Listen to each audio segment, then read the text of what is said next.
자, 근대적 개혁을 추진하다 수업 시작하겠습니다. 자, 오늘은 개혁에 대해서 쭉쭉 배워보도록 할 거예요. 1차 가구개혁, 2차 가구개혁, 그리고 을미개혁을 통해서 조선사회가 어떻게 근대화되었는지, 그 다음에 이 근대화로 인해서 조선사회가 어떻게 변화하였는지에 대해서 살펴보겠습니다.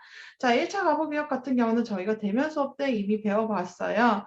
그래서 이 1차 가구개혁으로 인해서 1차 가부개혁이 언제 일어났는지, 그 다음에 이 1차 가부개혁의 내용이 무엇인지에 대해서는 살짝 맛을 보았습니다. 자, 이 1차 가부개혁 언제 일어났다라고 했습니까?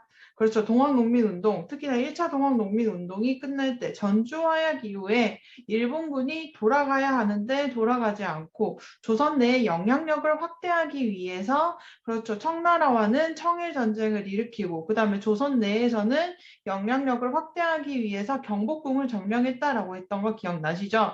그래서 이 경복궁을 점령하면서 조선사회 너네를 근대화시켜 줄게 라고 얘기를 합니다. 조선은 이미 교정청이라고 하는 자치기구를 설치하면서 우리는 이미 개혁을 하려고 하고 있기 때문에 너희의 도움이 필요 없어 라고 얘기를 합니다. 그러니까 조선사회, 일본이 얘기를 합니다.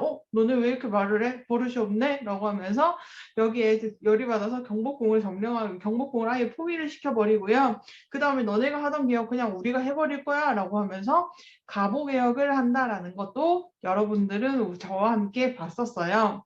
자, 그래서 조선사회에서 자주적으로 개혁을 하려고 했던 거는 이제 물 건너가게 되고요. 일본군에 의해서 일본군에 의해서 개혁이 되었던 것이 바로 가보개혁이었더라라는 것 알아두시면 되겠습니다. 그래서 내용 같은 경우는 보시겠습니다. 군국기무처라고 하는 기구에서 개혁기구에서 개혁을 총괄하게 되고요. 자, 그 다음에 김홍집이라고 하는 온건개혁파 사람이 있었고 그 다음에 이 사람의 주도하에 개혁이 이루어졌습니다. 그 다음에 플러스 흥선대원군이 있었습니다. 흥선대원군은 누구를 견제하기 위한 대처책이라고 했습니까? 그렇죠. 민시정권이라고 했어요. 왜 민시정권을 견제한다라고 했습니까? 그렇죠. 일본군에 의해서 일본군이 봤을 때는 가장 눈에 거슬리는 게 누구라고 했어요? 민시정권이에요. 왜? 민시정권 같은 경우는 우리 동학농민운동에서도 뭐라고 살펴보았습니까? 그렇죠. 동학농민운동에서도 위기에 처하니까 일본한테 도움을 요청하지 않고 청나라한테 도움을 요청했잖아요. 일본군이 봤을 때 저 민씨가 청나라한테 도움을 요청하는 걸 보니까 저 사람이 원흉이다. 저 사람만 없으면 우리나라가 조선 내에서 영향력을 확대할 수 있을 것이다. 라고 하는 생각이 커져가게 된다라는 걸 알아두시면 되겠습니다.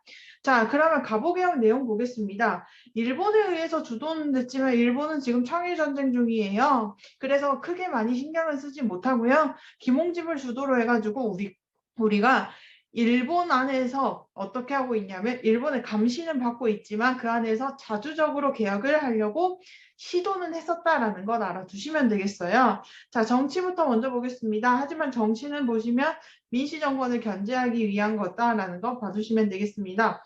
왕실사무와 국정사무를 분리한다라는 것. 그래서 오늘날에 약간 입헌군주제와 비슷하다는 것 봐주시면 되겠습니다. 왕실일은 왕실이, 그 다음에 정치일은 정치를 하는 신하가라는 것. 그래서 서로 왕실 사람들은 왕실일에만, 정치하는 사람들은 정치일에만 신경을 쓸 수 있게 하십시오라고 하는 왕실사무와 정치사무의 분리를 주장하더라라는 것 알아두시면 되겠고요. 자, 그 다음에 경제 보겠습니다.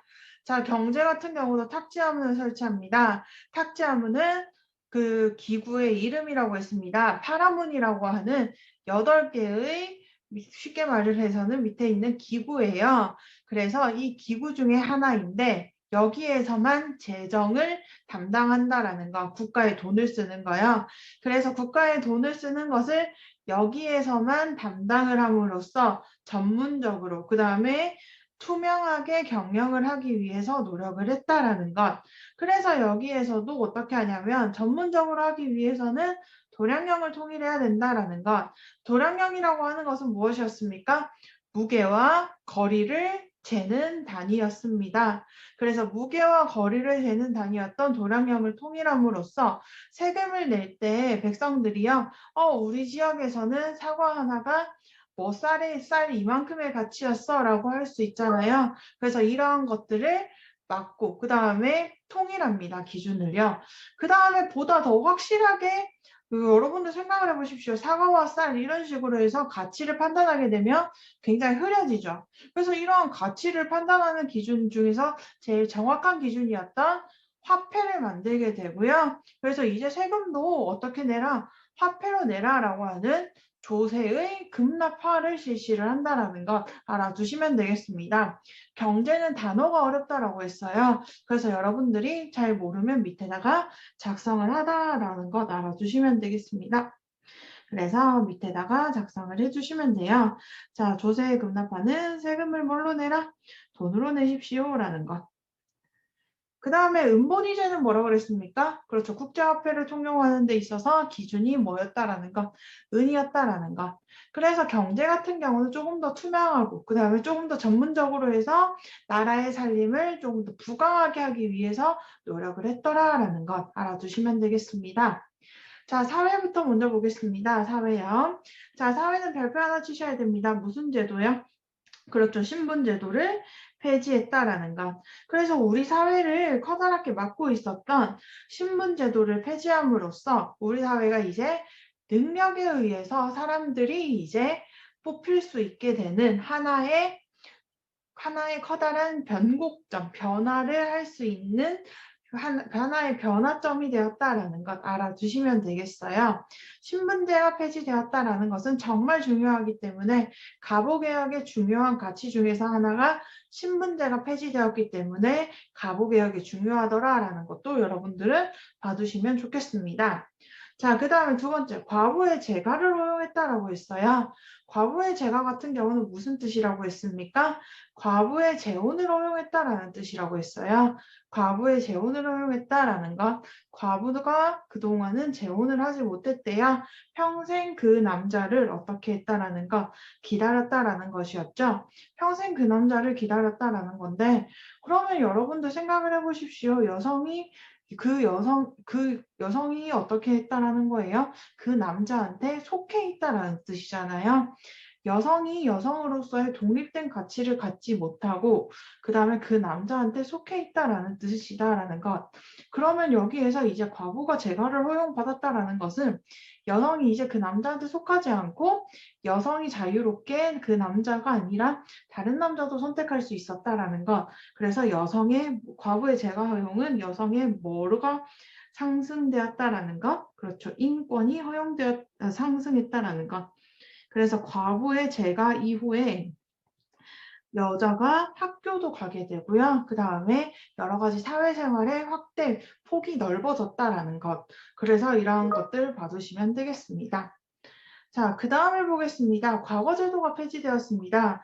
과거제도가 폐지된 게 왜 중요합니까? 라고 하면 과거제도는 뭐에 기반한 시험이었습니까? 그렇죠. 유교에 기반한 시험이었고요. 그 다음에 이 과거제도 같은 경우는 이 당시에 약간 조금 변질되어 있었다라는 거. 그래서 이제 가장 중요한 거는 뭐냐면 유교 중심의 시험이 아니라 좀 더 실무적으로 뽑고 그 다음에 공정한 시험으로 바꾸기 위해서 과거제도가 폐지되었다라는 것도 알아두시면 되겠습니다. 자, 그 다음에 한번 볼게요. 자, 신분제와 과거제를 폐지함으로써 이러한 것들, 잠시만요. 자, 왕실 사무와 정치 사무의 분리 같은 경우는 저희 봤어요. 어디에서 주장했던 내용이다라는 것, 우리 갑신정변에서 주장하던 내용이다라는 것, 그래서 갑신정변에서 주장하던 내용이다라는 것 봐두시면 되겠습니다. 갑신정변이요. 갑신정변에서 주장하던 내용이다라는 것. 그 다음에 갑신정변에서 주장하던 거 또 하나 더 있었습니다. 갑신정변에서도 재정을 호조에서 하라라는 말이 있었습니다. 그래서 재정을 일어나 하자라는 거는 갑신정변에서도 주장을 했다라는 것. 갑신정변. 그래서 이러한 것들. 그래서 우리가 쉽게 말을 해서 교과서에서 한 번 더 살펴보면 되겠죠. 그래서 교과서에서 뭘로써 볼 수 있냐면 자 14개조 정강에서 보시면 되겠습니다. 자, 14개조 정강에서 한 번 더 보시면 문벌을 폐지하다도 뭐였냐면요. 신분제가 폐지가 됨으로써 뭐도 없어집니까? 가문을 중시하는 문벌도 폐지가 된다라는 것 봐주시면 되겠습니다. 이것도 역시 갑신정변에서 이미 나왔던 거고 인민평등의 권리도 역시 마찬가지로 무엇입니까? 그렇죠. 이런 것들. 인민평등의 권리 같은 경우도 인민평등의 권리 같은 경우도 어떻게 되더라라는 것. 그 다음에 보시면 재정은 아까 봤듯이 모두 호주에서 관할하게 한다라는 것도 여기에 있었고요. 그 다음에 대신과 참사는 모두 의정부에 모여서 정치상의 명령이나 법령을 의결하고 반포한대요. 이게 무슨 뜻인가요? 라고 물어보시면 대신과 참찬만 의정부에 모여 있고요. 왕이 있습니까?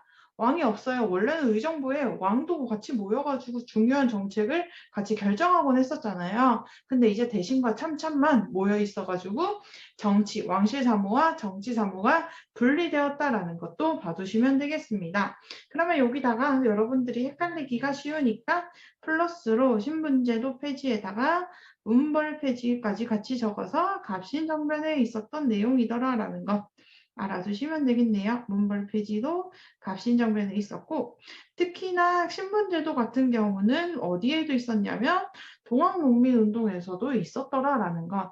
동학농민운동에서는 당연히 농민들이 어떻게 하겠습니까? 신분제도를 싫어했다라는 것 봐두시면 되겠습니다. 자, 그 다음에 보이는데요. 자, 2차 가부개혁이 시작이 됩니다. 2차 가부개혁은 선생님 왜 시작이 되나요? 라고 얘기를 하냐면요. 2차 가부개혁 같은 경우는 여러분들 생각을 해보십시오. 청일전쟁에서 일본이 승세를 잡았습니다.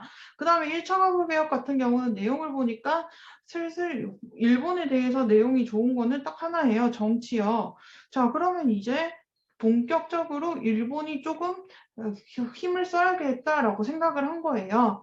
그래서 조금 친일적인 인물이었던 나중에 친일파로 이 사람은 변질이 됩니다. 이 사람은 나중에 여러분들이 시간이 되면 조사해봐도 굉장히 흥미로운 사람이에요. 이 사람 같은 경우는 철종의 사위였는데요. 철종의 사위였다가 나중에는 친일파로 완전히 변질하게 되는 인물이에요. 그래서 박영효라고 하는 사람을 세우고요. 똑같이 김홍집을 세웁니다. 그래서 박영효, 김홍집 내각을 세우게 되고요. 그래서 이 2차 가부개혁이 시작이 된다라는 것. 청일전쟁이 이기게 되니까 일본의 영향력이 조금 더 커진다라는 것도 알아두시면 되겠습니다.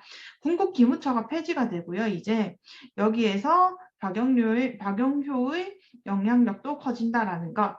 독립서고문을 통해 가지고 여기 이거 같은 경우는 개혁의 방향이라든지 의지를 표시를 했고요. 특히나 교육 입국 조서를 통해 가지고 교육에 대한 방향을 표명을 한 게 굉장히 중요합니다. 자, 정치부터 한번 보겠습니다. 자, 중앙 정치 같은 경우는 파라문에서 아까 보셨죠? 탁지, 아문 이러한 것들이 있었잖아요. 정치를 실행하는 것들이 있었는데 우리 쉽게 말하면 6조에서 파라문, 그 다음에 파라문에서 이제 7부로 바뀌게 됩니다. 여러분들 굉장히 헷갈리죠? 헷갈려도 어쩔 수가 없습니다. 6조에서 파라문에서 7부로 바뀌게 되고요. 지방 같은 경우는 행정구역이 바뀌게 돼요. 자, 그래서 8도에서 23부로 바뀌게 되고요. 23부요. 그 다음에 보시게 되면 뭐가 설치가 되냐면 재판소가 설치가 됩니다. 자, 재판소는 오늘날로 치면 뭐가 있습니까? 법원이겠죠. 자, 그러면 여러분들 한번 생각을 해볼 게 뭐냐면 조선시대 때 법을 누가 판결을 내렸습니까? 춘향전만 생각을 해보십시오. 죄인 춘향이는 이러면서요. 누가 판결을 했습니까? 그렇죠. 원님이 판결했어요. 원님이 바로 누구입니까? 수령이었었잖아요. 여러분들 배웠어요. 2학년 때. 자, 이 수령 같은 경우가 재판도 하고 그 다음에 또 사법권도 갖고 군사권도 갖고 있어서 지방에서는 권력을 굉장히 많이 갖고 있었던 사람이에요. 자, 그래서 이러한 수령의 권한이 너무나도 집중이 되면 이거는 근대화가 아닙니다. 한 사람에게 영향력이 너무 커지게 되면 이거 안 맞잖아요. 왜? 지금도 마찬가지죠. 권력이 너무 커지게 되면 이거는 맞지 않는다라고 해서 지금도 삼권 분립 정책을 하고 있죠. 그래서 여기 같은 경우도 사법권의 분립을 실시하기 위해서 재판소를 설치하게 돼요. 지방에다가 그래서 수령의 권한을 낮추기 위해서 지방관의 영향력을 낮추기 위해서더라라는 것. 그래서 이전 같은 경우는 수령이 뭐를 갖고 있었더라라는 것. 행정, 사법, 군사의 권한을 다 갖고 있었다라는 것. 그래서 여기에서 뭐를 뺏어간 겁니까? 사법권의 권한을 빼앗아 갔다라는 것, 재판소를 설치함으로써. 그래서 이 재판소의 설치 같은 경우도 한 번쯤은 기억해 두셔야 되겠습니다. 자, 그 다음에 사회 같은 경우는 교육입국조서입니다. 자, 교육입국조서는 근대 교육의 시작점입니다. 교육입국조서 같은 경우는 자, 여러분들 우리 옛날 조선시대 교육 같은 경우는 무엇이었습니까? 그렇죠. 우리 배웠어요. 서당 이런 것들 배웠었죠. 그 다음에 또 성균관 이런 것들이 있었잖아요. 교육입국조서를 통해 가지고 근대 학제가 만들어져요. 근대 학제가 무엇이냐면 여러분들 근대 학제라는 말은 처음 들어봤어도 여러분들은 이미 근대 학제를 알고 있습니다. 초등학교 졸업하면 어디 갑니까? 중학교 가죠. 중학교 졸업하면요. 고등학교 가잖아요. 이게 바로 근대 학제예요. 그래서 초, 중, 고의 이러한 제도를 근대 학제라고 부릅니다. 그래서 이 근대 학제를 교육 입국 조서를 통해 가지고 만들어졌다라는 거 여러분들 보시면 되겠습니다. 초, 중, 고요. 자, 그 다음에 보시면 자, 얘네들 같은 경우는 또 이 입국 조서를 통해 가지고 여러 가지 학교를 만들게 되는데요. 자, 소학교와 그 다음에 중학교도 만들게 되고 그 다음에 사범학교와 외국어학교도 만들게 됩니다. 여러 가지 학교도 설치하게 되더라라는 것. 사범학교, 외국어학교. 그래서 여러 가지 학교를 통해서 근대 교육, 인재를 양성하기 위해서 여러 가지 노력을 했던 게 바로 2차 가부개혁이더라라는 것 봐두시면 되겠습니다. 자, 그 다음에 보겠습니다. 근대적 개혁을 추진하다 같은 경우는 자, 여기에서 2차 가부개혁까지 끝을 냈어요. 자, 근데 여기에서 이제 청일전쟁이 끝이 나게 돼요. 청일전쟁 누가 이겼습니까? 그렇죠. 일본이 승리하게 됩니다. 자, 일본이 승리하게 되니까 일본이 또 조약을 맺어요. 무슨 조약이냐면 시모노세키 조약입니다. 자, 이 시모노세키 조약 같은 경우는 자, 일본이 중국한테 요구를 했던 거겠죠. 자, 조선의 뭐를 보장해라? 독립을 보장해라라고 요구를 합니다. 선생님, 그럼 이거 좋은 거 아니에요? 우리나라한테 독립을 보장하는 것? 여러분들이 이제 근현대사 이러한 것들을 배우면서 느꼈죠. 조선의 독립을 보장했다라는 것은 무엇이다라는 것, 조선은 내 거니까 건들지 말아라 라고 하는 것과 똑같다라는 것 알아두시면 되겠고요. 그 다음에 두 번째 같은 경우는 무슨 반도를 확보해라? 요동 반도를 확보해라라는 것. 요동반도를 확보한다라는 것. 그래서 이 요동반도 같은 경우는 러시아가 노리고 있었던 부동항이었습니다. 얼지 않는 항구요. 그럼 러시아 입장에서는요, 기분이 좋을까요? 좋지 않습니다. 러시아에서는 이 요동반도를 청일전쟁으로 인해서 일본이 가지고 가게 돼요. 일본 입장에서는 너무나도 행복하죠. 요동반도 얻었다라고 하면서 기쁘며 노래를 부르고 있었는데 이때 어떻게 하냐면 삼국 간섭을 합니다. 러시아, 프랑스, 독일이요.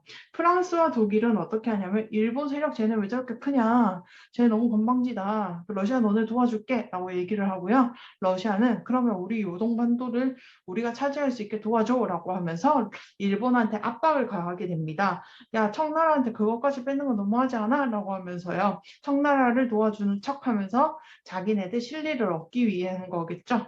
그래서 이러한 것들 보시게 되면요. 자, 삼국 간섭 같은 경우는 러시아, 프랑스, 독일이 일본한테 요동반도를 반환해라 라고 하게 되고 일본이 그 결과 요동반도를 반환하게 되더라라는 건 알아두시면 되겠습니다. 요동반도 반환이야. 자, 이 모습을 본 조선은 어떤 생각을 가지게 될까요? 일본 너무 세다고 생각했어요. 왜? 청일전쟁에서 일본이 이길 줄은 몰랐거든요. 그런데 이거를 누가 이기게 됩니까? 그렇죠. 러시아가 일본을 견제하게 되네요. 명성황후 이제 어떻게 합니까? 청나라를 이제 청나라한테 계속해서 도움을 요청하고 그다음에 일본을 견제하려고 청나라를 계속해서 끌어들였었잖아요. 이제 청나라를 팽하고 러시아를 끌어들이려고 해요. 자, 그래서 이 명성황후가 요동반도 반환 이후에는 무슨 파를 양성하냐면 친러파를 양성합니다. 러시아와 친한 사람들을 굉장히 좋아하고 이 사람들한테 높은 관리, 관직 자리를 주게 되고요. 자, 이 칠러파를 양성하면서 이 명성황후 자체가 이 사람들한테 러시아 공사라든지 이런 사람들과 굉장히 친하게 지내요. 일본 입장에서는요. 저거 또 시작이네? 쟤 또 우리 계획 방해하네? 라고 생각을 했겠죠. 그래서 이 명성황후는 또 그러면 또 그럴 거다. 나라는 또 많은데 우리는 하나고 그다음에 견제시킬 나라는 또 많으니까 명성황후는 또 저럴 거다. 원흉이었던 명성황후를 죽여버리자라고 하면서 일으킨 사건이 있습니다. 한나라의 국무였던 명성황후를 궁궐에서 무자비하게 살해한 사건이죠. 을미사변입니다. 이 을미사변을 조사하다가 보면 너무하죠. 너무하다는 말로 표현을 하기에도 좀 잔인한 사건이에요. 그래서 이 명성황후를 궁궐에서 시해해요. 심지어 누가 시해하냐면 낭인이라고 표현이 되어 있는데 이 낭인 같은 경우는 오늘날로 하면 직업도 없는 떠돌이, 그러니까 양아치죠, 양아치. 그래서 이 사람들을 어떻게 하냐면 이 사람들이 명성황후의 시체를 불태웠다고 하죠. 명성황후의 시체도 없어가지고 명성황후 같은 경우는 옷을 넣어가지고 장례식을 했거든요. 한나라의 왕비가 그렇게 장례식을 하고 그 최후가 되게 비참하게 끝이 났잖아요. 그래서 이러한 것들은 어떠한 국민들한테 어떠한 영향력을 끼치고 그 다음에 명성황후를 옆에서 계속 같이 있다가 그 다음에 그렇게 잃은 거를 바로 옆에서 본 고종한테는 어떠한 영향력을 끼쳤을지도 한번 생각해 보시면 될 것 같아요. 우리는 역사적으로 관점을 봐야 되고 그 다음에 우리가 일본에 대해서 일본이 이만큼까지 했다라는 것을 여러분들은 알고 계시면 되겠습니다. 자, 을미개혁 보겠습니다. 자, 그러면 여러분도 한번 보십시오. 을미사변 이후에 일어난 을미개혁입니다. 무슨 정권이겠습니까? 그렇죠. 친일 정권입니다. 친일 정권이 수립이 되더라라는 것.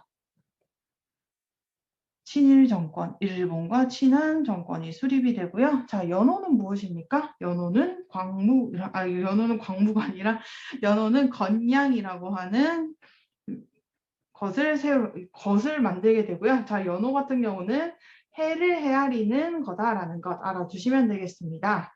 자, 그 다음에 보시게 되면 모든 것을 바꾸려고 해요. 이때는요. 자, 머리를 자르는 단발령이 있었고 그 다음에 날짜를 헤아리는 이때까지는 달을 기준으로 해서 태음력을 썼는데 이제 태양력을 쓰게 됩니다. 이 중에서 반발이 가장 셌던 거는 그렇죠. 단발령이겠죠. 자, 이 단발령 같은 경우는 특히나 머리를 자르는 것은 내 목을 자르는 것과 같다라고 하면서 유생들, 양반들한테 굉장한 양반들도 아니죠. 굉장히 전 국민적으로 지탄을 받았던 정책이고요. 이것으로 인해서 의병도 일어나게 되고 상소문도 엄청나게 많이 받았어요. 그래서 이 을미 개혁 같은 경우도 그 단발령으로 인해 가지고 백성들한테 많은 반발을 얻었다라는 것 알아두시면 되겠습니다. 자, 그 다음을 보겠습니다.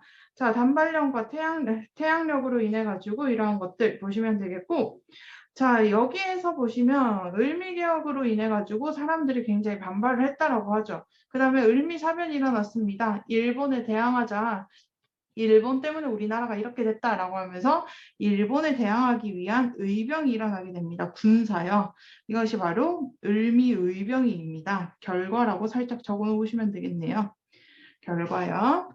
자, 그래서 결과는 을미의병입니다. 결과는 을미의병이 일어나게 되고요. 일본에 대한 반발.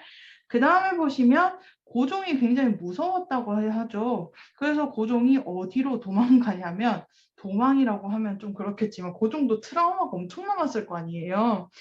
명성황후 저렇게 죽은 걸 보고 자기도 저렇게 죽이지 않을까라고 하면서 아가 뭐냐면요. 여러분들 그 당시에 아라사라고 해서요. 아라사가 어디냐면 러시아입니다. 러시아. 자, 이 러시아 그 다음에 관은 뭐냐면 공사관이라는 뜻이에요. 대사관.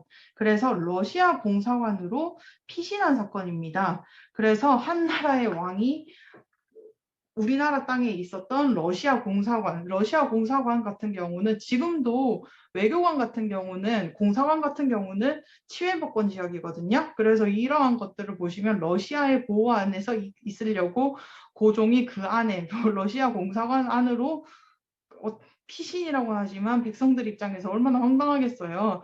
황제가 도망을 간 거나 마찬가지인 아관 파천을 단행하게 됩니다. 그래서 을미개혁의 내용이었고요. 을미개혁은 꼭 기억을 해둬야 될 게 단발령이다라는 것. 단발령으로 인해서 많은 백성들이 일본에 대해서 반발을 하게 되고 을미의병이 있었고 을미사변으로 인해서 일어났다라는 것.